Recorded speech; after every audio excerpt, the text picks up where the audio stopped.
నిహారిక గీ dance show ద్వారా యాంకర్గా ఇండస్ట్రీకి పరిచయమైన ఈ మెగా డాటర్ ఇండస్ట్రీలో తనకంటూ ఒక మార్క్ని క్రియేట్ చేసుకుంది. ఇక ఆ తర్వాత పలు సినిమాల్లో, వెబ్ సిరీస్లు చేసింది. ఇక 2022 డిసెంబర్ 9న ప్రముఖ వ్యాపారవేత్త చైతన్య జొన్నలగడ్డని పెళ్లి చేసుకుని ఆ తర్వాత కొన్ని కారణాల వల్ల వీరిద్దరూ విడాకులు తీసుకున్న సంగతి అందరికీ తెలిసిందే.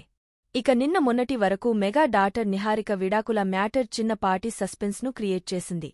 అందరికీ తెలిసి తెలియనట్టుగా టాక్ నడిచింది. అయితే తాజాగా ఓ ఇంటర్వ్యూలో తన విడాకులపై ఫస్ట్ టైం ఒక క్లారిటీ ఇచ్చింది నిహారిక.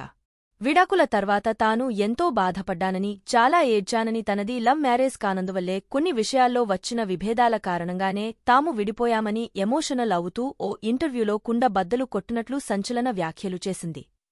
అయితే నిహారిక మాటలపై నిహారిక ఎక్స్ హస్బెండ్ చైతన్య జొన్నలగడ్డ తాజాగా సోషల్ మీడియా వేదికగా వ్యక్తిగత సంక్షోభాన్ని ఎదుర్కోవడం అంత సులభం కాదనే విషయం నాకు తెలుసు.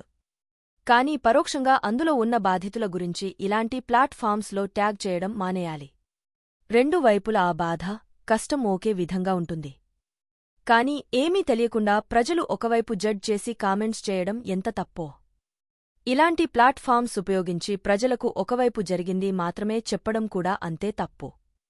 దీన్ని నువ్వు అర్థం చేసుకుంటావని ఆశిస్తున్నాను అంటూ తన ఇన్స్టా ఖాతాలో రాసుకొచ్చాడు. దీంతో ప్రస్తుతం మరోసారి ఈ వార్త సోషల్ మీడియాలో తెగ వైరల్ అవుతుంది. మరి దీనిపై మీరేమనుకుంటున్నారో కామెంట్ రూపంలో మాకు తెలియజేయండి. ఇలాంటి మరిన్ని లేటెస్ట్ ఇంట్రెస్టింగ్ వైరల్ ముచ్చట్ల కోసం మన ఛానల్ని ఇప్పుడే సబ్స్క్రైబ్ చేసుకోండి.